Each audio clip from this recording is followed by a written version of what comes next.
सतगुरु के ध्यान में इतना आनंद होता है कि स्मरण करने मात्र से ही मन बुद्धि हृदय शांत हो जाता है। दुख और पीड़ा परेशानी मिटने लगती है। जिनके स्मरण मात्र से ही दुख पीड़ा परेशानी मिटने लगे, अगर वो जीवन में आ जाए तो क्या फिर परेशानी रह सकती है? नहीं रह सकती। हम लोग जानते हुए समझते हुए बहुत अपने आप को धोखा देने का काम करते हैं। जीव चालाक तो इतना बनता है, वो सोचता है कि मैं अपनी चालाकी से समझदारी से दुनिया को माया को धोखा दे रहा हूं, और उसको ये पता नहीं है कि धोखा तो खा रहा है कि दे रहा है। बंदर अपने आप को बहुत होशियार समझता है और होता भी है। बंदर बहुत चालाक होता है।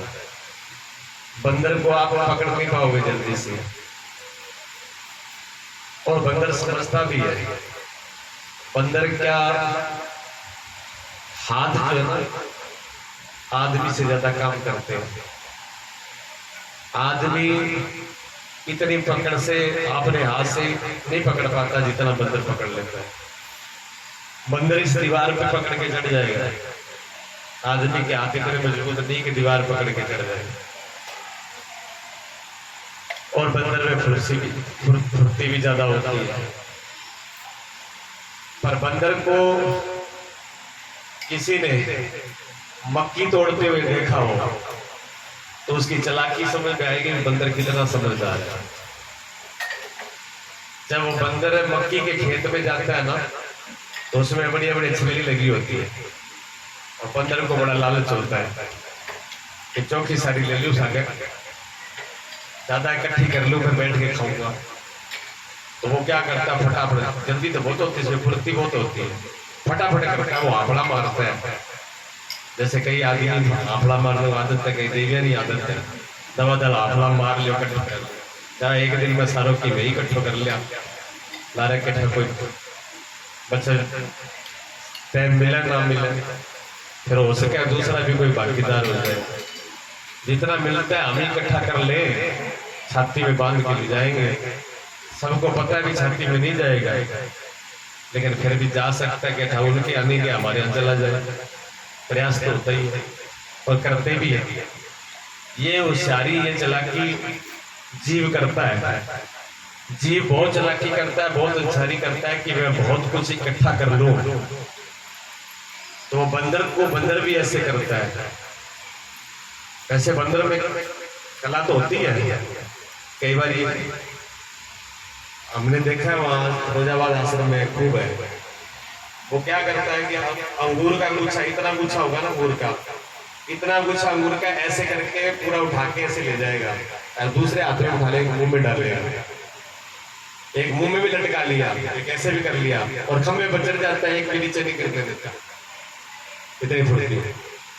और बताऊं, बैंगन जो है ना, बताऊं जिसको बोलते हैं आप, बताऊं, टमाटर और केला, तीन चीजों का बहुत ज्यादा शौकीन है।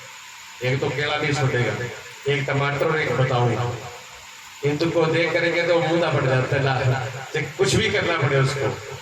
यार फिर आम, वहां बहुत बंदर है, काम करते तो बहुत जल्दी में करते काम, देखते रहते हैं। जब वो तोड़ता है उस छल्ली को, फटाफट तोड़ता है, खाक में दबा लेता है, तोड़ता है, खाक में दबा लेता है। अच्छा, वो तोड़ के खाक में तो दबा लेता है, जब वो दूसरी तोड़ता है नीचे गिर जाती है। वो सोच रहा है इकट्ठी उड़ा गिरी है। वो ऐसे करते करते बहुत तोड़ लेता है, 150 तोड़ देता है। लास्ट में पल्ले उसमें वही पड़ती है जो एक हाथ में होती है। इतनी देर वो तोड़ने भी लगा रहता है, तोड़ते तोड़ते थक जाता है कि अब तो बहुत हो गई, चलो तो लेके चलता है तो वो एक ही जाती है भाई। आदमी ऐसे करता है, तोड़ता बहुत है इकट्ठी करता है, तोड़ता बहुत है इकट्ठी करता है, इकट्ठी करता रहता है, इकट्ठी करता रहता है, वो सोचता है वो चुप ही हो। और जब चलने का नंबर आता है तो हार थक के परेशान हो जाता है, शरीर काम करना छोड़ जाता है, मन काम करना छोड़ जाता है, इंद्रियां काम नहीं करती। एक ना बहुत कमायो जी, गोटा काम कर करे बड़ी बती, एक लो ही तो काम करता है, सारा घर को एक लो सामने साका खेत में 3 किलोमीटर भातों लेके जाती, अब के गुरु खड़ी को नहीं होते गोली लेके खड़ी हो और बेड़ो कर ले। गुरु जी को तो पता ही है, गुरु जी को क्या बताओगे, गुरु जी से तो छिपा नहीं है। गुरु जी में इतनी अकल न होती तो बचपन में सब कुछ छोड़ छाड़ के एक तरफ नहीं होता।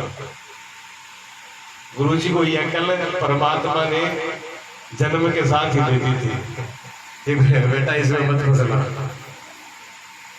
इसलिए उसने उस जीवन को दाढ़ी नहीं किया, उस जीवन को दाढ़ी नहीं किया जिसमें रोना पिटना हो। परमात्मा ने, गुरु ने ऐसी कृपा करी, सतगुरु की कृपा थी, उससे पहले माँ बाप की कृपा थी। लोग मुझसे पूछते हैं कि आप महात्मा कैसे बन गए, अब तो कम पूछते हैं कि उम्र ठीक ठाक होगी, दशक हो जाए तो ब्याह कराया हो, बुढ़ा हो गया वो आजकल कापड़ टुपर हो गए। जब छोटा था तो पता था कि हम ब्याह कराया तो नहीं है, छोटी उम्र में ही हो गया तो फिर तो कोई कारण है, तो छोटी उम्र में ज्यादा छेड़ते थे। कुछ छोटी उम्र देखे वैसे भी ज्यादा बहुत पूछते गुरु जी थे इतनी उम्र में क्या महात्मा बन गया।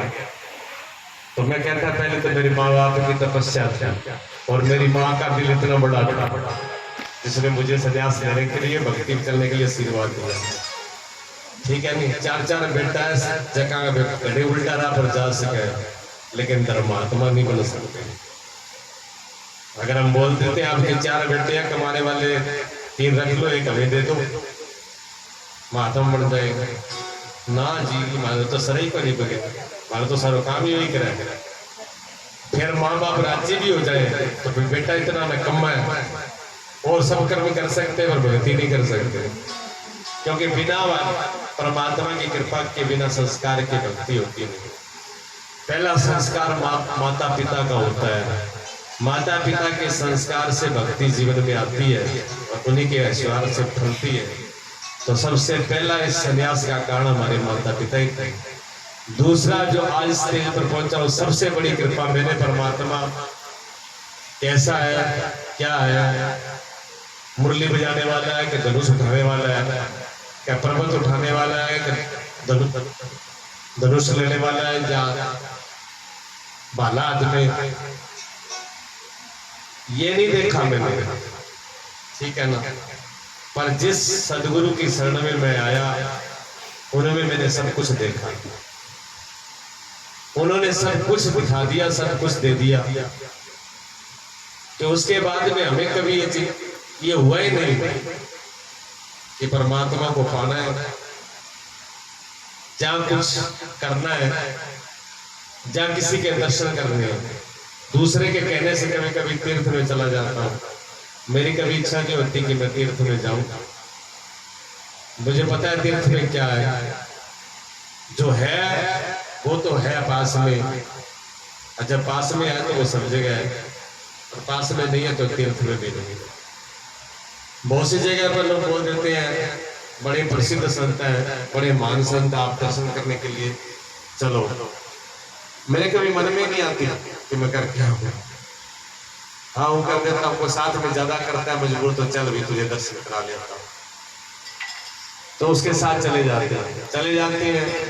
उसमें भी अपना सौभाग्य समझते हैं भी, चलो परमात्मा की कृपा से दर्शन किया है तो किसी महान पुरुष का किया, जहाँ किसी परमात्मा के स्वरूप को देख के किया तो वो अच्छा लगता है, उसमें भी संतोष होता है कि परमात्मा की दी शरीर और इंद्रिया और मन बुद्धि का उपयोग भी किया तो सदुपयोग हुआ है।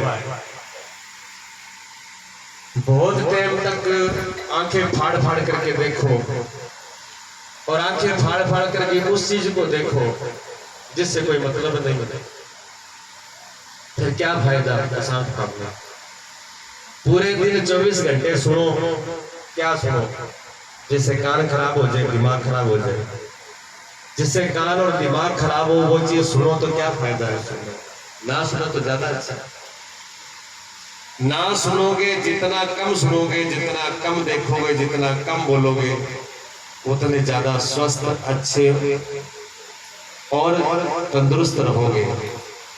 जितना ज्यादा देखोगे, ज्यादा सुनोगे, ज्यादा बोलोगे, ज्यादा पूरे दिन टें बड़बड़ाओगे तो अपना तो अगले का दिमाग खराब होगा ही होगा, खुद का ज्यादा होगा। पर कई आदत हो है स्पीकर बंद हो सका है, मंदिर का भी स्पीकर दिन का थोड़ा बोला है, मैं भी पुजारी बंद कर दिया। पर कह के तो इसे अजय का दिन का उठा शाम तक जब तक धक्काओ बस परमात्मा बेहोश हो गए, गिरते नहीं थे तो बंद हो जाए। कहीं भी बंद को नहीं हुआ, नींद में बड़बड़ा हुआ, नींद में बोल बोल कर। एक बार अपने पंडित जी को मैंने सोच लिया, पंडित जी मेरे कहने लगे गुरु जी मैं थरका नहीं सोऊंगा। मैंने चलो ब्राह्मण है कोई बात नहीं, सो जा।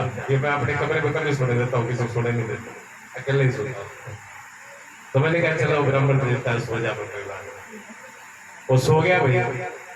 अब उसको सो गई, नींद आ गई। मैं थोड़ी देर बाद में नींद की तैयारी कर रहा था, घंटा हुआ, वो तो जोर जोर से मंत्र पढ़ना शुरू कर दिया। मैंने मंत्र पढ़ना शुरू कर दिया। मैं सोचा मैं पंडित जी इतनी जल्दी जाग लेंगे।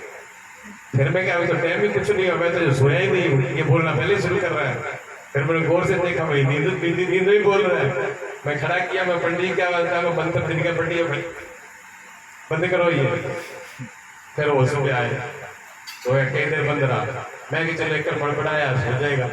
अब मैं जैसे ही मेरे को नींद आई उसने फिर शुरू कर दिया। रात में 3 बारी उसने अपने मंत्र शुरू किए और बिल्कुल जोर जोर से। दूसरे दिन मैंने कहा पंडित जी मैं वापस उठाओ यहाँ से, इस तरह मंत्र दिन में पढ़ो रात नहीं पढ़ो। पर वो तो फिर ही अच्छे थे, ब्राह्मण थे तो मंत्र तो पढ़ रहे थे। अब कई ब्राह्मण, कोई सारा ब्राह्मण थोड़ी है जगह दिन में बक्का हुई रात में बक्का है। और ये नहीं कई आंसर भी मैं तो कौन ही पक्का होता, मैं मानी कौन सा कहीं के बाद बारह कौन निकला, मन ही मन में बक्का है। रात में पूरी रात पास ही मतलब भोक रहा है, बड़बड़ा भोक रहा है अंदर ही अंदर, लेकिन बड़बड़ाते जरूर है। शांत नहीं होती, शांत होना बहुत जरूरी है। जब आप इंद्रियों से, मन से, आंखों से, कानों से, जबान से ज्यादा उपयोग करके थक जाते हो तो आपको विश्राम में जाना पड़ता है। अगर नींद न लो, नींद ना लो, काम करते रहो, देखते रहो, फिर मालूम पड़ेगा ना। अगर नींद ना आवे 2-4 दिन, 2 ही दिन बोलता है, 4 दिन तो जाता है। 2 दिन नींद ना आए और काम में लगे रहो, फिर बताओ क्या शरीर में रहेगी ताकत? शरीर में ताकत सिर्फ जब बिल्कुल बेहोश की नींद में सो जाते हो तब कुछ आंखें सही होती हैं, कान सही होती है, मन तरोताजा होता है, बुद्धि तरोताजा होती है, तब उठते हो। नींद अच्छी आई, शरीर अच्छा होगा। ठीक है, विश्राम के अंदर जो आनंद है, जो शक्ति है, वो भाजा दौड़ी में नहीं है।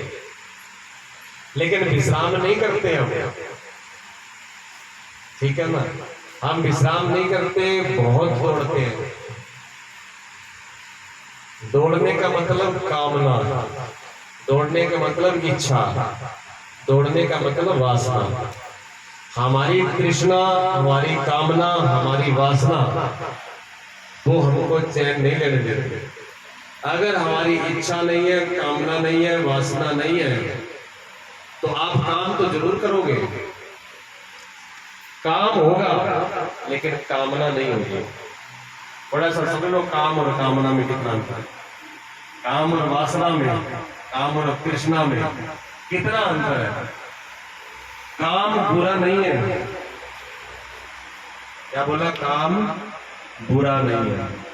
गीता में भगवान कहते हैं कामदेव मेरा रूप है, काम मेरा रूप है। काम को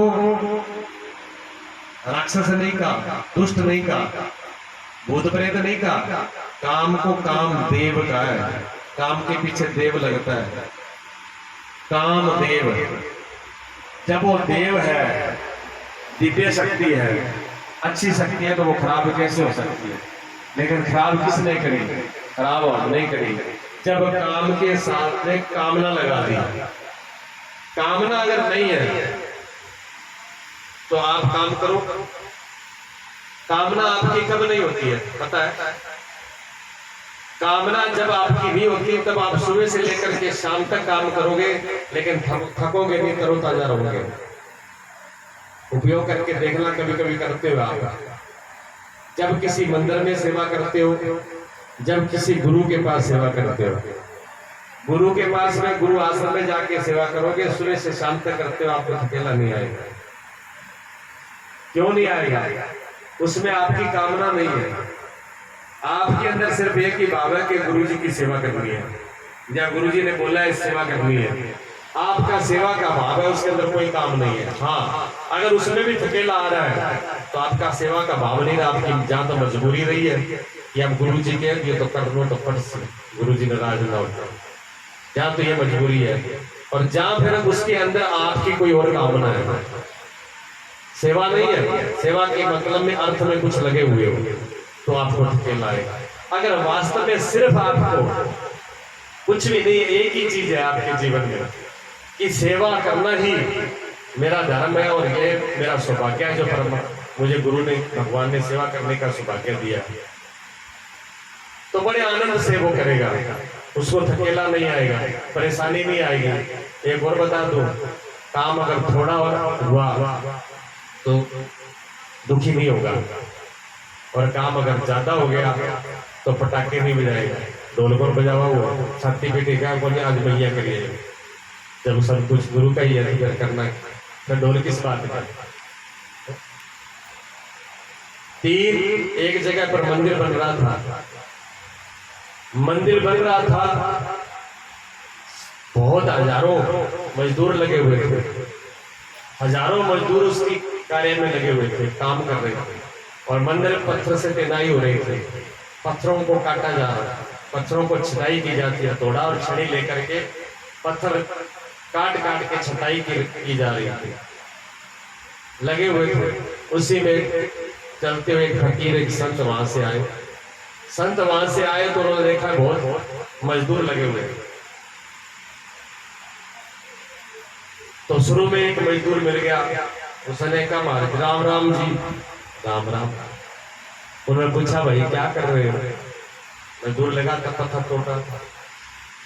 संत ने पूछा क्या कर रहे हो भैया? एक राम महाराज जी जिंदगी रखा दे, भगवान पटक दियो धरती जलियो को नहीं, दो चार बातें वो सुना दी।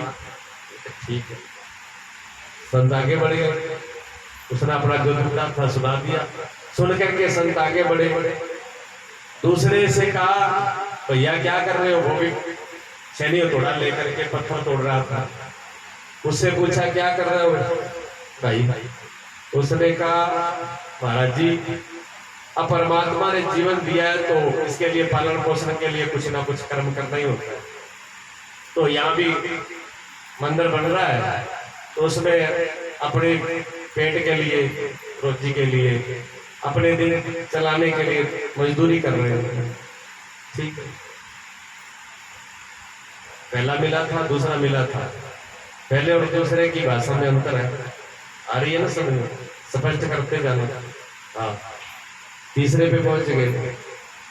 तीसरे पे पहुंचा, वो भी छेड़ी और तोड़ा उसके हाथ में, और कोई पत्थर उसके सामने। लेकिन वो पत्थर तो जरूर कर रहा था, लेकिन साथ में गुनगुनाता भी जा रहा था।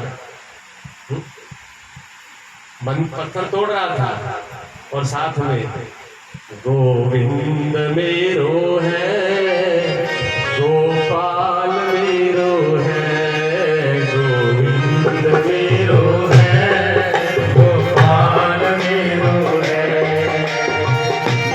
मेरो है, गोपाल मेरो है, गोपाल के बिहारी नंदलाल मेरो है, श्री बाके बिहारी लाल मेरो है, गोविंद मेरो है, गोपाल मेरो है, गोविंद मेरो है, गोपाल मेरो है।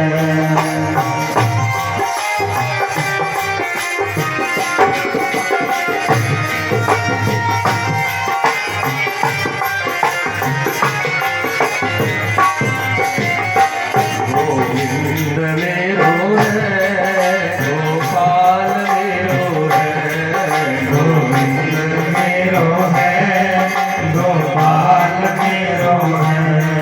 श्री बाके बिहारी नंदलाल मेरो है, श्री बाके बिहारी नंदलाल मेरो है। गोविंद मेरो है, गोपाल मेरो है, गोविंद मेरो है, गोपाल मेरो है। श्री बाके बिहारी नंदलाल मेरो है, श्री बाके बिहारी नंदलाल मेरो है। गोविंद मेरो है, गोपाल मेरो है, गोविंद मेरो है, गोपाल मेरो है।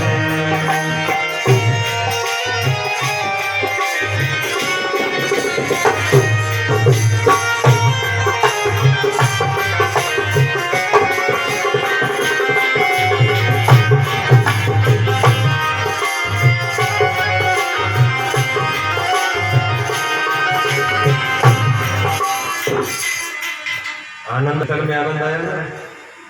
अब तीसरा मजदूर है, वो ऐसे कीर्तन कर रहा था, इतनी मस्ती में कीर्तन कर रहा था और हथौड़ा भी चल रहा था, हाथ भी चल रहा था। कर से कर्म करे विधि नाना, ध्यान रही जान कृपा ने। हाथ भी चल रहे हैं, शरीर चल रहा है, लेकिन ध्यान कृपा निधान में है और बड़ी मस्ती से कर रहा है। संत जी ने उससे पूछ लिया, भैया क्या कर रहे हो? उसने प्रणाम किया, महाराज बड़े दर्शन दिए, बड़ा सौभाग्य। क्या काम कर रहे हो? अरे महाराज जी काम क्या कर रहे हो, परमात्मा की बड़ी कृपा है, आम के आम और गुठलियों के दाम, साथ में तो अपना पैसा मिलता है और भगवान की कृपा है, मंदिर करने की, मंदिर में सेवा करने का मौका मिला है, मंदिर की सेवा कर रहा हूँ और साथ में पैसे मिल जाते हैं, घर परिवार भी चल रहा है, बड़ी खुशी नाचते। वे मजदूर तीनों ही आए, तीनों ही मजदूर थे, लेकिन तीसरा जो था वो कामना से रहता। वो जब घर जाता था, पत्थर पूरे दिन हथौड़ा और पत्थर लेकर के जब घर जाता था तो वो कीर्तन करता ही रह जाता।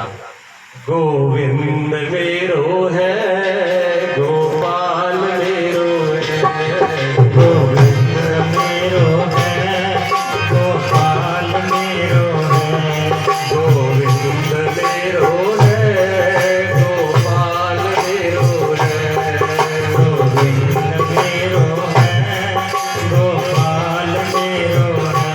श्री बाके बिहारी नंदलाल मेरो है, श्री बाके बिहारी नंदलाल मेरो है। गोविंद मेरो है, गोपाल मेरो है, गोविंद मेरो है, गोपाल मेरो है।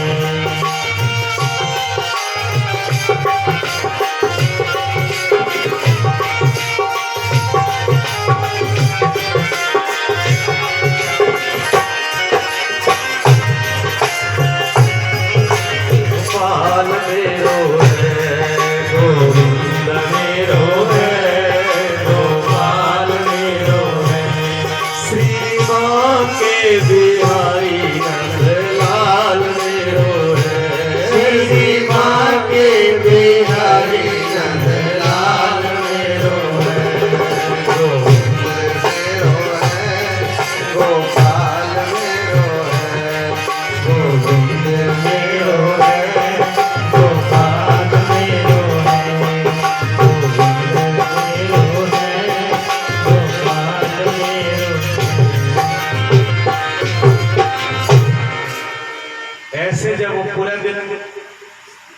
मेहनत करके और गाता बजाता भगवान का सिमरण करता है, घर में जानते हो तो घर में जानते हैं कलेश हुए कि घर में कलेश नहीं होती। उसके जीवन में इतना आनंद है कि पूरे दिन मेहनत करके आया है, कोई काम नहीं, इतना प्रसन्नता से आता है। ऐसे ही करके जीव इतनी प्रसन्नता से, अगर वैकुंठ और स्वर्ग है तो उसके घर में है, जिसके घर में इतना आनंद के साथ भजन कीर्तन और कामना नहीं है। काम तो है वहां भी, क्या भगत तो सोते हैं चादर तान के, गुरु जी तो चादर तान के 24 घंटा सोते ही रहता है। यही हुआ गुरु जी तुम कब सोते हैं, आप लोगों से कम सोते हैं, ठीक है ना। कई बार तो हफ्ते हफ्ते में पूरा हफ्ता ऐसा निकल जाता है, सिर्फ दिन में 1 घंटा 2 घंटा आराम होता है, 24 घंटे से निकल जाता है। थकान नहीं होती है, कोई थकान नहीं होती, ना अंदर से दुखी होता है, कुछ पता ही नहीं चलता। क्यों? थकान जो है वो हमारी तृष्णा, हमारी कामना में, हमारी जो कामना है वो हमको दुखी करती है। अगर हमको परेशानी करती है तो हमारी तृष्णा, हमारी इच्छा और हमारी कामना करती है। अगर कामना नहीं है, 3 नाम बोल रहा हूं मैं, बात एक ही है, कामना, इच्छा और तृष्णा, थोड़ा थोड़ा अंतर है, ठीक है ना, लेकिन बात एक ही है। वासना का तो मतलब ही होता है कोई, जैसे कोई चीज किसी में बस जाती है, मतलब उसमें रम जाती है। जब वह चीज भी रम जाए फिर उसको वहां से हटा लो, तब भी वो उसमें अपना असर देती है। जब पित्तल की डेगची है, पित्तल का बर्तन है, उसमें आप नीम उबाल लो, नीम उबाल के फिर बढ़िया चचा के सुनी मांझ के साफ करके फिर भी सब्जी बना ली, असर आएगा कि नहीं आएगा? चाहे वो मांझी तो बनी साफ भी बहुत करी, फिर भी खारापन, तो पित्तल जो के अंदर जो चला गया नीम में खारापन, वो बाद में सब्जी में आएगा। वो जो अंदर चला गया था ना, उसको कहते हैं वासना, वो कड़वापन बस गया उसके अंदर, वो वासना है। दूसरा उदाहरण, जैसे सेंट है, आप मिट्टी के बर्तन में सेंट डाल दो सीसी, बाद में उसको निकाल ले जाओ, उसमें जो सेंट रखा था वो निकाल के ले जाओ। अब सेंट तो उसमें नहीं है, लेकिन वो उसके अंदर खुशबू बहुत देर तक रहेगी, हो सकता है 2-4 दिन तक रहे, हो सके 10 दिन तक की पड़ी रहे। जो बाद में उसमें जो खुशबू पड़ी हुई है उसको कहते हैं वासना। इसी प्रकार आपने जो भी कभी किसी भोगों में, किसी संसार में, किसी मोह ममता में आकर के जो सुख भोगा है, वो भोग की इच्छा जब आपको परेशान करती है वो वासना है, ठीक है। तृष्णा का क्या मतलब है? तृष्णा का मतलब है कि अभी तो मेरे पास कुछ नहीं है, पर आगे इतना करूंगा कि मिल जाए, आगू आ जाए, जो आगे की आशा है। जिसको पीछे की वासना नहीं है, वर्तमान का वासना का संस्कार नहीं है, ठीक है, और आगे की आशा नहीं, तृष्णा नहीं है, फिर उसको परेशानी क्या है? फिर उसको परेशानी नहीं है। लोग कहते हैं भजन करने में मन नहीं लगता, ध्यान करने में मन नहीं लगता, स्मरण करने में मन नहीं लगता। भाई क्यों मन लगे, क्यों नहीं लगता? मन न लगने का कारण है ना कि वासना और तृष्णा, जो आशा है, जो तृष्णा है। भजन में बैठते हो, ध्यान करते हो, आपके मन में बसा तो कुछ और है, बसा कुछ और है, बच्चे तो संसार के भोग, संसार की इच्छाएं, संसार की मोह ममता जो है, और आगे पाने की तृष्णा बसी तो वो है अंदर। तो भजन में ध्यान कैसे रहेगा? अगर इच्छा नहीं है, वासना नहीं है, बुराई नहीं है, तो लगाना नहीं पड़ेगा मन लगा ही हुआ है। मन में इतनी मस्ती होगी, इतनी आनंद होगा कि मन एक ही बात कहेगा, क्या थोड़ी देर बैठ जाऊं, थोड़ी देर भजन में बैठ जाऊं, थोड़ी देर पाठ कर लूं, थोड़ी देर कीर्तन कर लूं। उसका मन बार बार उसको पाठ की तरफ, श्रवण की तरफ लेके जाएगा। जिसका कामना खत्म है। तो काम तो करो, काम में बुराई नहीं है। बात समझ होगी ना? काम और कामना में कितना अंतर है। काम करो आप सुबह से शाम तक करो, लेकिन कामना ना हो। अब प्रश्न ये उठता है, रामदत्त जी मेरे पास बैठते हैं, हमारा सरपंच जी गांव का।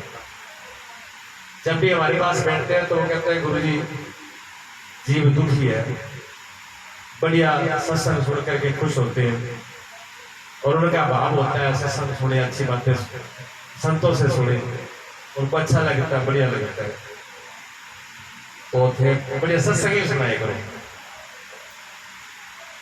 मैं कि रामदत्त जी मैंने गीत रखना तो अभी बोली मैंने कहते गीत सुनाते भगड़ो सुनाते, मेरे बस रोक को नहीं सुनाऊं तो मैं सत्संग ही हूँ।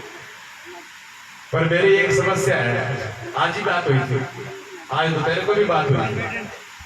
मैंने कहा मेरी एक समस्या है, समस्या ये है कि मैं पूछता हूँ भी आपने सत्संग सुनना है, पर सुनना क्या मुझे ये तो बता दो, कम से कम कोई प्रश्न तो हो आपका, कुछ कहो तो सही, गुरु जी ये बात है, ये समस्या है, तो मैं कुछ मुझे कुछ आधार मिले, मैं कुछ बताने के लिए भी सोचो।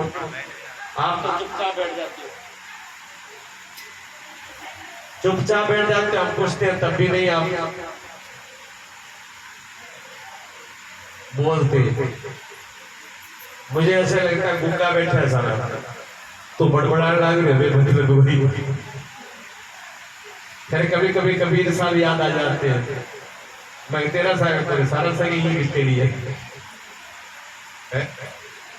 कबीर साहब कहते हैं किस किस को समझाऊं, ये जग हुआ अंधा, बड़ा मोह का फंदा, एक हो दो हो काय समझाऊं, ये पूरा जग हुआ बड़ा मोह का फंदा, एक हो दो, पूरे जगत के अंदर मोह का फंदा पड़ा हुआ है, किस किस को समझाऊं। कहते हैं कबीर साहब ये समझते थे बेसारा पार कर पड़ा, फिर भी बोलते रहे, फिर भी बोलते थे।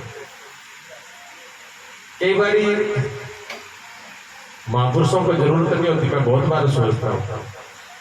जब आप कभी कभी सोचना, अपनी स्थिति को कभी कभी देखना, जब कभी कभी आप पूरे मस्त हो, पूरे शांत हो, और आपका मन होता है मैं किसी के साथ नहीं बोलूं, कोई मेरे का नहीं आना चाहिए, मस्ती हो, और बीच टाइम में आगे था कोई सीख है क्या लगे अच्छा लगे तो लगा ना। और जो महापुरुष सर्वगत समाधि में रहे, जिसकी स्थिति समाधि में, जो पूरी समाधि में मस्त रहता है, और उसको दुनिया की 100 बातें सुननी पड़े और कहना पड़े, तकलीफ उसको नहीं होती, होती है, होती है, फिर भी वो बोलते हैं, समझाते हैं। क्यों? माँ को पता होता है कि वो बेटो भी बोल नहीं सकता, अभी ये मुझे जवाब नहीं दे सकता, फिर भी माँ उससे बात करती है, बोल कर पता है ना माँ को भी बेटा जो है गोद में होता है, अभी बोलता नहीं, तो माँ उससे बात करती है। माँ को पता है ना कि ये बोल नहीं पाएगा, माँ को पता है कि मेरी बात को पूरा समझ भी नहीं रहा है, अभी बहुत छोटा है, फिर भी कितनी बातें करती है उससे, सारी दुनिया भूल जाती है, उसी में लगी रहती है, करती है ना? क्यों करती है? आपने सोचा कभी भी क्यों करे? आप ये सोचो सिर्फ मोह ममता में करें ना, मोह ममता में नहीं कर रही, ये एक प्रकृति परमात्मा का विधान है। अगर माँ बच्चे से बात नहीं करे तो बच्चा कभी जिंदगी में बोलेगा नहीं, ना सुनेगा। माँ बच्चे से बात करती है और बोलती है, इसलिए बच्चा बोल पाता है और सुन पाता है। ये माँ की करुणा और कृपा होती है बच्चे पर, यही तो इसकी करुणा है। अगर ये बात खत्म हो जाए तो फिर ये मनुष्य है और पशु में कोई फर्क नहीं रहेगा, मनुष्य बोल नहीं पाएगा और बड़ा होकर बोल नहीं पाएगा। ऐसा हुआ है जंगल में एक बार बच्चा, ऐसे दूसरे विश्व युद्ध के बाद की बात है, ऐसे बच्चा खो गया जंगल में, बच्चा जंगल में खो गया, लेकिन जंगल में मरा नहीं वो, उसको जानवरों ने पाल लिया, जानवरों ने पाल लिया, जानवरों के पास ही वैसे ही जो कच्चा पक्का फल होता है वो खाना शुरू कर दिया, वैसे ही पानी पीना शुरू कर दिया, पैरों पर चलता, मतलब हाथ खड़ा होकर नहीं चला, वो ऐसे हाथ कर लिया और घुटनों के पैर से, उम्र बड़ी हो गई उसकी, 30 साल का हो गया, 30 साल के होने के बाद भी वो बच्चे जब बुढ़ाड़ियां बच्चों चल रही है चालते हो, और जैसे जानवर बोलते हैं ऐसे बोलते हैं। बाद में वो मिल गया, मिलने के बाद में डॉक्टरों ने वैज्ञानिकों ने कहा कि इसका प्रयोग करें, इसको ये आदमी की तरह ये बोल ले, आदमी की तरह खड़ा हो जाए, लेकिन नहीं हुआ। जब जबरदस्ती खड़ा किया तो जबरदस्ती जब उसको खड़ा करने की कोशिश की, जबरदस्ती बुलाने की कोशिश करी तो खत्म हो गया, मर गया वो, पर चल नहीं पाया। ये रिसर्च हुआ, बाद में इसको लिखा भी गया, वैज्ञानिकों की किताबों में छपा भी है, टीवी अखबार में भी छपा है भी एक इंसान के बच्चे को जानवरों में रखने के बाद उसकी ये गति है कि उसकी जिंदगी खत्म है। इंसान भी इंसानों में रह के बन पाता है। इसीलिए तो सत्संग का महत्व है। सत्संग में जाओ, सत्संग में बैठो, सत्संग सुनो। नहीं समझ आ रही कोई बात नहीं, बच्चा क्या समझता है रोज? हमारी माँ की बात तो बच्चों तुरंत समझ जानते हो। एक दिन कहता है अभी तेरी माँ बोलना शुरू करते हैं, अभी तेरी वो डिग्री कर लेते हो वो क्या माऊ मैं सारों की समझो तैयार हुआ बोल के क्या 3 महीने से 5 महीने तक बच्चे नहीं बोलते, 5 साल तक हमारे बच्चे मैंने आंखों से देखे, 5-5 साल के बच्चे नहीं बोले, लेकिन माँ फिर भी उसी प्रयास में, माँ फिर भी उससे बात करती है। दुनिया के और कोई बात नहीं करे, माँ फिर बात करती है। सत्संग के अंदर आपको समझ नहीं आ रही है कोई बात नहीं। अगर आप ये सोच लोगे कि हमें समझ तो आती नहीं, हम क्या करेंगे सत्संग में जा करके, तो फिर कभी भी समझ में नहीं आएगी। अगर ये सोच लिया कि सत्संग में बैठने से ही समझ में आएगी, तो फिर 1 दिन नहीं, 2 दिन नहीं, 4 दिन नहीं, 1 दिन समझ में आएगी। एक दिन वो बात समझ में जरूर आएगी। जैसे बच्चा 1 दिन, 2 दिन, महीने, 2 महीने, 4 महीने, साल, 2 साल, 5 साल बच्चा बोलता ही बोलता है। कोई लाखों में एक मैं बोल पाए वो एक अलग बात है, लेकिन सभी बच्चे बोलते हैं, ठीक है ना। इसी प्रकार सत्संग में बैठने से ये सारे गुण उसके अंदर आ जाते हैं। तो कामना छोड़ करके जो कार्य किया जाता है, काम तो होता है लेकिन थकान नहीं होती, फिर तंदुरुस्ता रहती है, प्रसन्नता रहती है, ठीक है। सेवा भाव से, मैंने क्या बोला था भूल गए आप, वही पहुंच जाओ। मैंने कहा था बिना कामना के, बिना इच्छा के, बिना तृष्णा के काम कैसे करोगे, उसका उपाय क्या है, मैंने ये बोला था। दूसरे शब्दों में बोलते हैं निष्काम कर्म, निष्काम कर्म। सभी शास्त्रों में लिखा हुआ है, सभी महापुरुष कहते हैं कि निष्काम कर्म करो, निष्काम कर्म का फल बड़ा होता है, ठीक है ना। और आजकल का तो ज्यादातर शिक्षक और ज्यादातर पंडा पुजारी ज्यादातर समझाने वाले ऐसे मिल गए जो कामना पहले बताते हैं। एक दियो तो गेट का आगे लगा दी, 5 दिया रख दी शिव जी का बार बार, अब 2 पीपल कर, 2 बेलपत्र कर, 2 जंतिया कर। मैं क्या करूँ, एक सिर पर रख लेगा कि मनो मोटो को चांद रहे वो एक तो रखिया पीपल करना, एक रखिया जंती करना, ठीक है। और एक मंदिर में रखिया तो चांडो तो भट्टा धार लो करेगा मेरा को दे रोई, एक आध तो को 18 रख लियो और एक आध 18 टका लियो, ठीक तो बोगरा को भी है चांडो। आदमी की मूर्खता का कोई अंत नहीं है। सत्य बात कहते हैं तो लगता है किसी की बुराई कर रहे हो, किसी की बुराई नहीं है, ये सच्चाई है। बिना सोचे समझे करने से क्या होगा, पहले तुमने ये करोगे, थारे घर में धन और दौलत नवड़ेगी कोई। अभी मैं बता दिया ना 2-4 बेटियां ये बता मेरे को निष्काम किया, जब काम नहीं को इच्छा ही को नहीं करनी तो काम क्या किया, तो सिर फोड़ दो है, फिर तो ये लगेगा कि और क्या, लेकिन उसका फल क्या हुआ ये पता नहीं है आपको, उसका फल क्या होना। कामना ले लेकर के ये 70 कामना पहले भर ली, कामना जब पहले भर ली तो किसकी पूजा कर रहे हो आप, पूजा किसकी कर रहे हो, कामना की कर रहे हो, भगवान की नहीं कर रहे हो। हाँ, पूजा फिर कामना की होती है, क्योंकि जहां जाओ कामना बीच में है। लोटा तो शिव जी पे चढ़ाया लेकिन कामना बीच में है। शिव जी तो बेचारा नीचे दब है, ऊपर कामना चल रही है। शिव जी तक लोग तो भूखे को नहीं, शिव जी तक तो पहुंचा ही नहीं आपका कुछ, क्योंकि बीच में कामना है, पर्दा। जिससे मिलना है उसे मुलाकात ही नहीं है, उसके बीच में पर्दा है, एक दीवार है, तो क्या फायदा हुआ? वो कामना की दीवार, इच्छा की दीवार सामने यहाँ से हट जाए तो जिसकी पूजा कर रहे हो वो सामने है, फिर इतना बड़ा फल है। अगर वो सामने है तो फिर मांगने की जरूरत क्या है? जो सबको पाल रहा है, सबको पोस रहा है, सबको दे रहा है, जो आपकी घट की आपकी नींद में भी जानता है भी आपको क्या चीज चाहिए, आपकी नींद में भी आपको देता है। जब माँ के पेट में जब इतने के थे, कोई व्यवस्था नहीं थी, तब भी जानता था कि आपको कैसे पालना पोसना और क्या करना है। जन्म लेने के बाद में कोई दांत नहीं थे, कोई खाने का तरीका नहीं था, कोई पचाने का तरीका नहीं था, कुछ भी नहीं था, तब भी उसको पता था कि तुम जिंदा रहोगे तो तुम्हारे लिए क्या प्रबंध करना है। और जब दांत दे दिए, सब कुछ दे दिया, तो खाने का सामान भी उसने दे दिया, उसको पता है आपको क्या चाहिए। जब वो सब कुछ कर रहा था, जब आपकी अकल काम नहीं कर रही थी, तब उसकी अकल काम कर रही थी। और जब थोड़ी सी अकल उसने दे दी तो आपकी अकल इतनी बड़ी हो गई कि अब उसकी अकल पर भरोसा ही नहीं है, अब अपनी अकल पर भरोसा है। क्या किया जाएगा? दुखी तो उसी के कारण है जो सब व्यवस्था जब वो देख रहा है, उस पर भरोसा नहीं है। कामना हमने पहले रखी है। निष्काम होने के लिए, कामना रहित होने के लिए क्या करना पड़ेगा?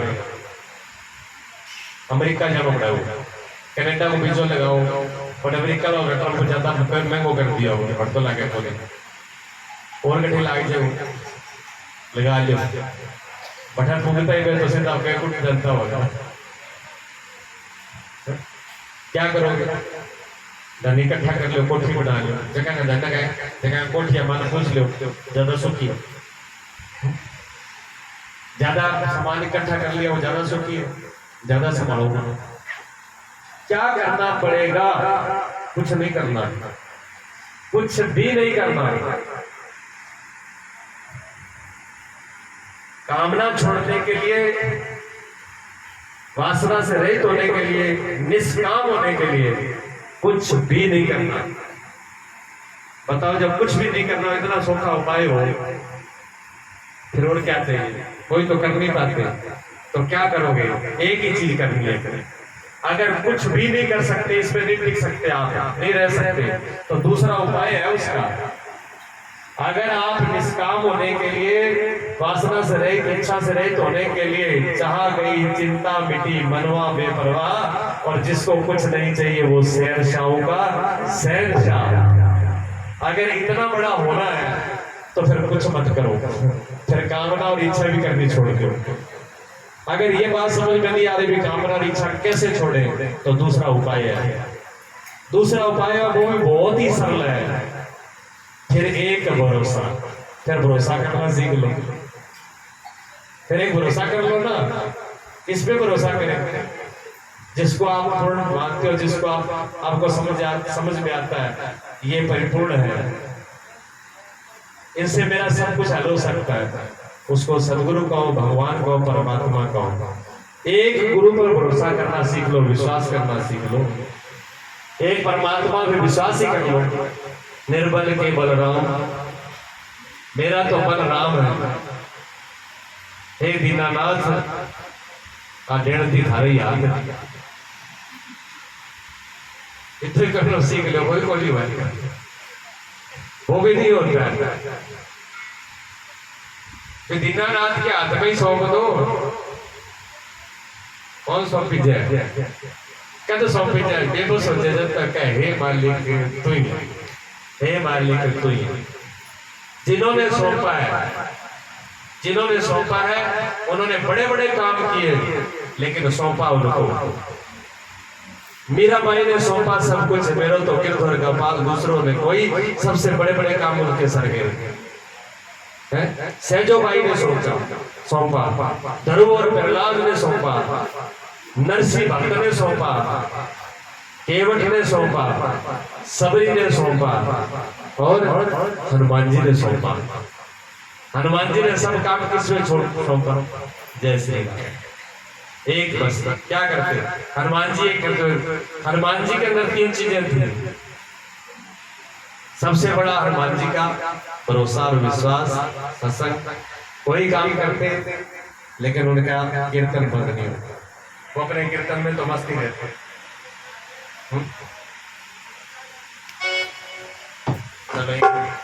चल आओ थोड़ा सा कीर्तन कर ले। बोलिए सतगुरुदेव भगवान की। गोविंद हरे गोपाल हरे गोविंद हरे गोपाल हरे गोविंद हरे गोपाल हरे गोविंद हरे गोपाल हरे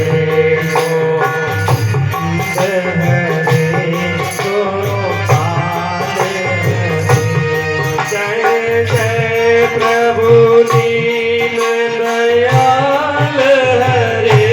जय जय प्रभु दीन दयाल हरे गोविंद हरे गोपाल हरे गोविंद हरे गोपाल हरे।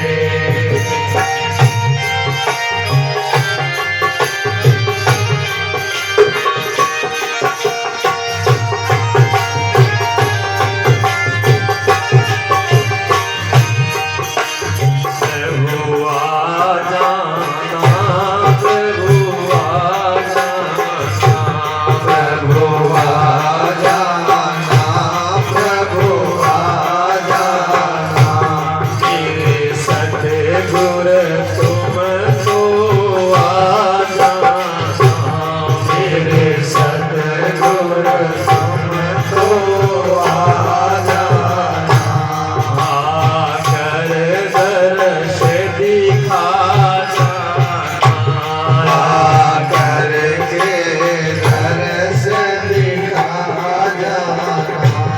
तेरे प्रेम का रंग बरसा जाना, मेरे प्रेम का रस बरसा जाना। मेरा जन्म मरण दिखा जाना, मेरा जन्म और मरण दिखा जाना। श्री राम हरे जय जय राम हरे, श्री राम हरे श्री श्याम हरे। हम विनती करते राम हरे, हम विनती करते राम हरे। गोविंद हरे गोपाल हरे, गोविंद हरे गोपाल हरे। जय जय प्रभु दीन दयाल हरे, जय जय प्रभु दीन दयाल हरे गोविंद हरे गोपाल हरे गोविंद हरे गोपाल हरे गोविंद हरे गोपाल हरे।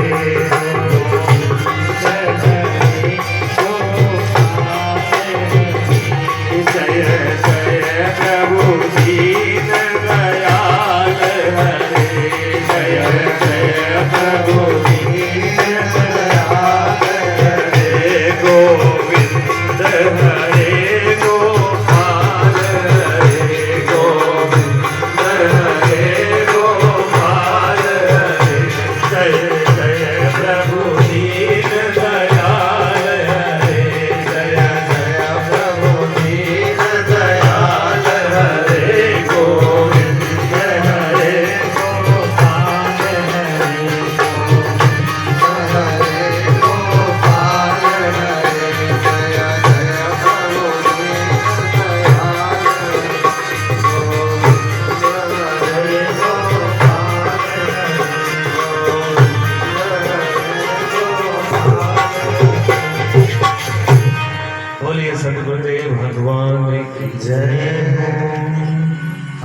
जी के जीवन में निष्कामता थी। हनुमान जी वासना से रहे थे, कामना से रहे थे, और हनुमान जी एक मिनट बैठा बोले, सोया भी बोले। हनुमान जी एक मिनट इज्जत बोल लियो, और कोई कामना नहीं है, कोई इच्छा नहीं है, कोई वासना नहीं, कोई पाना भी नहीं है, सब कुछ जो चाहिए सब उनके पास है। फिर भी लगे रहे, राम काज किए बिन मोहि कहाँ विश्राम। राम जी कहते हैं, हनुमान जी कहते हैं, मुझे तो मैं तो राम के काम में लगा हूं। अच्छा, राम जी वो काम क्यों बताओ? राम जी को स्पेशल हो गया, राम जी को गोटा पकड़ के बैठा 24 घंटे, क्या मैं तो गोटा बहुत छोड़ दूँ आपको, क्यों मेरा तो काम ही होता है सेवा करना। ये नहीं था। जो पूरा संसार, ये पूरा संसार किसका है? तुम्हारा एक राम जी का थारोनेडो है। चांद सूरज थी पैदा करे हो, ठीक है, और ये दिमे बसायो थे बसायो के बताओ तो कितनी बाढ़ आ गई, लोग मर गया, रिपोर्टर पाट करके आवा कितनी बाढ़ लेगा था बैठा है चक्का गवा थारा रोका ना तो रुको ना, थारा बसाया बस। सूरज चांद चंद्रमा हमने नहीं बनाए, किसने बनाए? परमात्मा ने। जब परमात्मा ने बनाए जो चीज थे बनाओ, बाकी ये है थारी बनी तो नहीं, आप मेरी है क्या? मैं बनाई तो मेरी है, तो आप बनाते तो मेरापन होता है ना। जब इस संसार को भगवान ने बनाया तो भगवान का मेरापन नहीं है, इसके साथ है। वही सृष्टि की रचना करता है, वही पालन करता है, वही संहार करता है, वही करता धरता करता। ओम अक्षर के मध्य ये तीनों एका, वो एक ही परमात्मा सब कुछ इसकी देखभाल करता है, पैदा भी करता है, सब कुछ करता है। जब ये परमात्मा का बनाया हुआ है तो इसको संभालना किसकी सेवा है? परमात्मा की सेवा है। इसको बिगाड़ना नुकसान किसका है? परमात्मा का है। इसको बिगाड़ना परमात्मा का नुकसान है, इसको बनाना भगवान की सेवा है। हनुमान जी ने जो राम की सेवा करी, पूरी प्रकृति की सेवा, सबकी रक्षा करी, सारे जीवों की रक्षा करी, प्रकृति की रक्षा करी, पेड़ों की रक्षा करी, नदियों की रक्षा करी। हम लोगों ने क्या किया? नदियां बर्बाद कर दी, पेड़ छोटे नहीं, काट पाट के अपने काम में ले लिए, पहाड़ छोटे नहीं, कोई चीज शुद्ध नहीं छोड़ी, सारा में मिला के जहर घोट घोट के जहर फिर दोष देते हैं ठीक होने हमारा तो रोग छत्ती से लाग रहा, बिगाड़े किसी देते हैं, अब नहीं बिगाड़े किसी दूसरे ने। प्रकृति को नष्ट हमने किया, ज्यादातर नदियां खत्म हो चुकी है। लोग जमुना जी में नहा के आते हैं, जमुना जी कहाँ है? जमुना जी तो चली गई, चली गई। दिल्ली का गंदा नाला है, लैटरिन वाला और फैक्ट्रियों वाला, जमुना जी नहा लो, मन तो देखते ही मानो 12 नहावे बेटा, लेकिन लोग फिर भी बड़ी सुनता हूँ। अरे भी मैं झुट्टी आंख मिल के सत्ता करने से क्या होगा? देख तो लो उसमें गंदगी है, लेकिन बनाई किसने गंदगी? गंगा का दोष, जमुना का दोष है? जमुना का दोष नहीं है, उसको गंदा करने वाला आदमी है, आदमी ने इसको बर्बाद किया। कबीर साहब जा रहे थे रास्ते से और किनारे पर लैट्रिन पड़ी, सब लोग ऐसे बंद करके, बदबू आ रही थी, साफी मुंह पर लगा ना के टप्पा मारा, बदबू हमारे टपरे तो ऐसे निकल रहे थे, कबीर साहब ही निकले तो सबने डाटा लगा रखा था, लेकिन उसकी किसी ने नहीं सुनी। तो कबीर साहब वहां खड़े हुए कि अब ये गंदगी कुछ कह रही है। लोगों ने कहा महाराज ये गंदगी क्या कहेगी? ये गंदगी बोल रही है, आपको सुनाई नहीं दे रहा, लेकिन मुझे सुन रहा है। मेरे पास वो कान है, सुनती है, जो इसकी आवाज को सुन रहा है, और मेरे पास वो आंख है जो इसको देख पा रही है। ये गंदगी कुछ कह रही है, ये गंदगी कहती है कि मेरे को देख करके तू नाक और आंख, नाक भी सुकड़ रहा है और आंखें भी बंद कर रहा है, मन भी तेरा गंदा हो रहा है। मैं ये नहीं थी, मैं बहुत अच्छी थी, मैं बहुत सुंदर फल था, सेब था, मैं केला था, मैं बहुत बढ़िया रसगुल्ला था, पर ये हालत तो तुमने करी है मेरी। जब से मैंने तेरा संग किया है, तेरा संग किया तब मेरी हालत हुई है। बढ़िया से बढ़िया माल खाते हो और तुम्हारा संग करके वो गंदगी बन जाता है। ये आदमी का संग है, इतना बुरा आदमी का संग है, और उसको देख के आप नाक सक देते। बुराई कहां से पैदा होता है? इस पूरी प्रकृति को बिगाड़ने वाला कौन है? ये आदमी है। आदमी इसको बर्बाद करता है।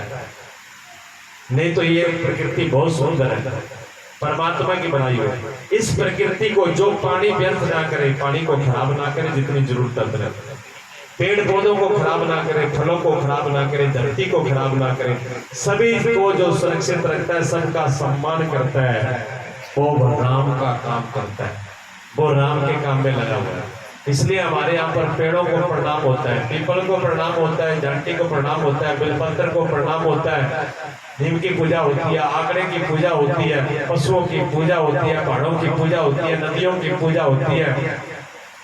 किस लिए पूजा होती है? बट दियो लगा दी, धूपबत्ती लगा दी, ये खातिर को नहीं है। एक भी दिया नहीं लगाना, एक भी अगरबत्ती नहीं लगाना किसी पेड़ के पास।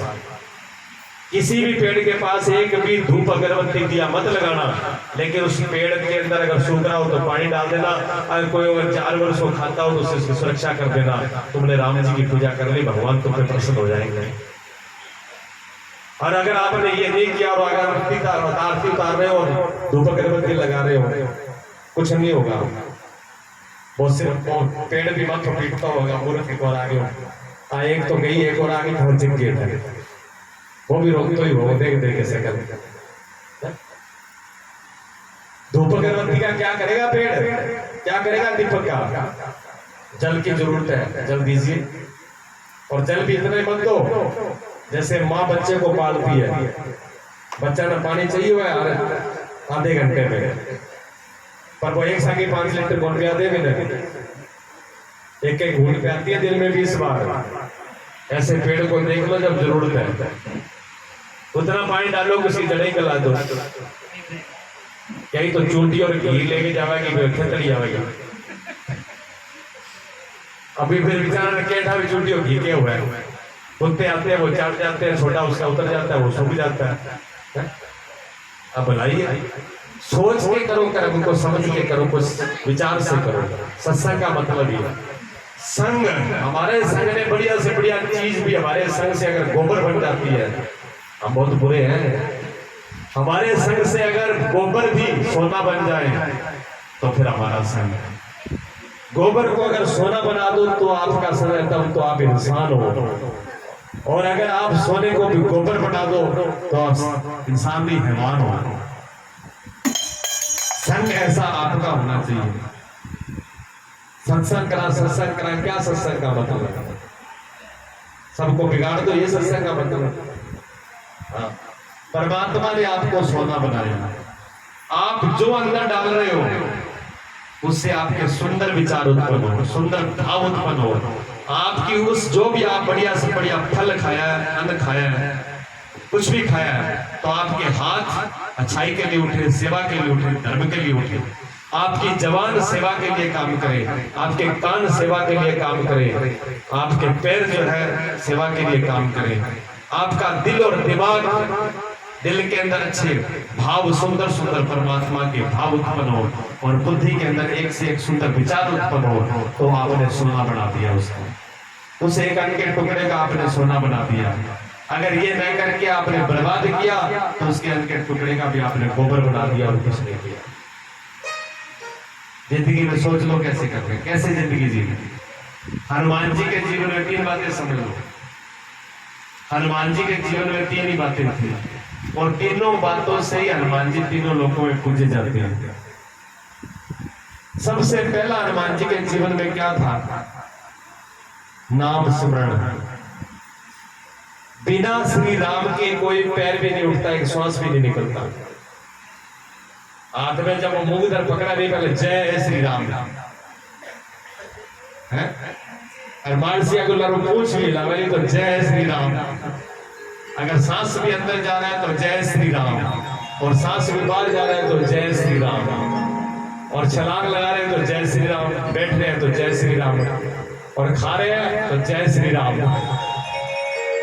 सीख लो हनुमान जी से, है? हनुमान जी का सीधा जागरण लगाना से की कोनी हुआ है के करो के लगाओ हनुमान जी को जागरण हनुमान जी जाना भी जागरण के मेरे लाते एक ही गुण कोनी लक्षण तो एक कोनी और बड़े हो मेरे भगत एक आधा लक्षण तो है थारा में हनुमान जी का एक भी नहीं है।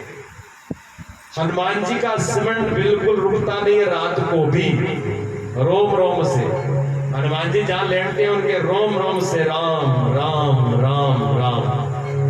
आपने फोटो देखा होगा कि हनुमान जी बैठे हुए और उनके चार पूरे शरीर पर राम राम राम राम लिखा हुआ है वैसे नहीं है उनके रोम रोम से राम राम निकल रहा है ऐसी भक्ति ऐसा सिमरण है कि पूरे रोम रोम से राम राम निकल रहा है। ये पहला हनुमान जी के अंदर गुण है। और दूसरा गुण है राम काज किए बिना पहलो मन बैठ लो सार दिन आलस में कौन पड़े रहो पंसेरी के खाली और चादर ताड़ के सो गया काम मऊ आपे कर ले एक बार मैं तो थकेड़ी आराम करूँ एक कर टाइम बंद डोए तभी जो तो सोई जानो है लारा उजड़ा तो जो कोई बटाओ आओ तो आके जाओ मेरे करनी आड़ो से कमरा में कोई धूड़ है थारी सी पढ़ाई ना थारा लक्षण ऐसी पढ़ाई और ऐसे लक्षणों को धूड़ है जो सिर्फ अपना ही सुख जानता है दूसरे को आय का मान सम्मान और सेवा नहीं कर सकता। जो जीवन इस मनुष्य का लेकर के इस धरती पे आकर के दूसरे की सेवा नहीं कर सकता दूसरे के काम नहीं आ सकता परोपकार नहीं कर सकता दूसरे के लिए नहीं जी सकता उसको धिक्कार है नकली में डांड हो मर जाना चाहिए। ऐसे लोग मर जाए तो कोई घाटा नहीं पृथ्वी पर बाहर ये दूसरों के लिए जीवन है। हनुमान जी का जीवन ऐसा ही है पूरा जीवन राम के काम में लगा दिया राम काज भी करे बगैर कोई विश्राम नहीं है एक मिनट का भी। देखो सोने मेरे ऊपर बतने इतनी बढ़िया व्यवस्था करी खाना पीना बढ़िया पार्टी इतनी बढ़िया पार्टी करी रसगुल्ला बनाया दो तीन सब्जियां बनाई दाल बनाई सारा प्रबंध कराया आज हनुमान जी जी मिलो हनुमान जी कहने लगा आपने इतना बढ़िया प्रबंध कराया और बड़ा धन्यवाद मैं हाथ लगा लिया जिम्मे बराबर गया पर इतो टाइम कोने में बैठ के जी भी सकूं अरठा राम का नाम है सत्संग में सेवा में तो टाइम को नहीं पर रसगुल्ला तो जरूर खा के खाऊंगा रोज की 2 खाएगा तो आई थिंक ठोकागा राजपाल जी के बराबर तबाव है कार्ड जो लड़का पर क्या सरपंच जी का नंबर है देसी घी शुरू है बार बार थोड़ी दफा है यही तो आज सामने बर्तरागड़ो शुरू कर दियो हो मऊ आज तो आपने मिठो नहीं बनाई कर क्या सरपंच जी का पहले मुंह धो दो बैठे राम हनुमान जी ने क्या किया इतना बड़ा स्वागत किया इतना बड़ा उनकी तैयारी की गई। हनुमान जी ने कहा कि आपका धन्यवाद है मैं आपकी कोई चीज का अपमान नहीं करना चाहता हूँ लेकिन मैं राम की सेवा में हूँ आपके सम्मान को मैंने लगा दिया आप ये मान लें कि मैंने पा लिया मतलब तो मैंने आपकी सेवा स्वीकार कर ली लेकिन मुझे राम के काम में जाने दो रुके नहीं चलती है ठीक है ना। ये दूसरा लक्षण हनुमान जी के अंदर है दूसरा गुण है हनुमान जी का। और तीसरा गुण क्या है हनुमान जी का पता है तीसरा गुण क्या है ये आंख फाड़ के देखा मेरे माथे पर निकल है बताओ सोच के रोज सत्संग सुनो रोज मेरे का मां बड़े गवांगले मारे रखो तो बड़े लिख लो हो की बता दो नहीं तो गूगल को पूछ लो गूगल सारा गुरु बन गया सारा नहीं बताया अभी सारा का मोबाइल है पूछ के बता दिया मैंने ये 300 गुण के हनुमान जी अगर गूगल बता दिया तो मैं बैठा हूँ कौन बता सके वो गुरु ही बताओ गूगल कौन बताओ है वो भी बस की नहीं है पूछ लो। तीसरा गुण क्या था हनुमान जी के अंदर सोचो थोड़ा सा अगर किसी को याद है तो हाथ खड़ा करके बता दो और तेरे सिर पर रहता और बताओ एक तो बता दिया कि मैं चरणों में रहता मैं तो हनुमान जी हमेशा सिर पर ही रहे देखो ध्वजा में रहते हैं हनुमान जी ठीक है ना ध्वजा पर रहते हैं हनुमान जी चरणों में नहीं हनुमान जी शीश पे रहते हैं ध्वजा पे रहते हैं हनुमान जी प्रमाण है इसका प्रमाण है हम सिद्ध करेंगे बता भी देंगे ध्वजा में रहे कि नहीं रहे तीसरा गुण हनुमान जी के अंदर है सबसे बड़ा कि बिना सत्संग के नहीं रह सकते, बिना हरि कथा के नहीं रह सकते। जब वैकुंठ जाने लगे, जब सब जाने लगे और राम जी ने कहा कि आप हनुमान जी आप यहाँ रहोगे, तो हनुमान जी ने कहा एक ही वचन में रहता हूँ कि अगर आपके नाम की चर्चा होगी, अगर यहाँ सत्संग होगा तो मैं स्मृत्य लोक में होऊंगा। जिस दिन स्मृत्य लोक से सत्संग खत्म हो गया, आपका नाम खत्म हो गया, उसी दिन छोड़ करके वैकुंठ आ जाऊंगा। ये वचन लिया था हनुमान जी ने। बिना सत्संग के एक दिन भी हनुमान जी नहीं रहते। पहला स्मरण, दूसरी सेवा, तीसरा सत्संग। जब महाभारत का युद्ध हुआ, महाभारत के युद्ध के अंदर सेना दो धड़ों में बट गई, एक तरफ कौरव एक तरफ पांडव, सारे राजा बट गए, विभाजन हो गया और देवी देवता भी बट गए। भगवान कृष्ण ने अर्जुनों को कहा कि पहले भगवान शिव को मनाओ, जब तक शिव की कृपा नहीं होगी तब तक युद्ध नहीं जीतोगे। अर्जुन ने तपस्या करी, भगवान शिव से पशुपति अस्त्र लिया, आशीर्वाद लिया, फिर कहा जाओ माता को मनाओ, माता काली की पूजा करी, माता का आशीर्वाद लिया। उसके बाद में कहा कि एक और बच गए, सारा ने मना लिया, एक और रह गया गुण, जिसने रावण पर विजय दिलाई, जो राम जी के साथ में था वही बाकी है हनुमान जी। हनुमान जी को मनाओ। हनुमान जी ने कहा, अर्जुन और भगवान कृष्ण हनुमान जी को कहा कि आप हमारा साथ दीजिए, आप युद्ध में हमारे साथ आओ। हनुमान जी कहने लगे युद्ध जाति की तो कोई बात नहीं है,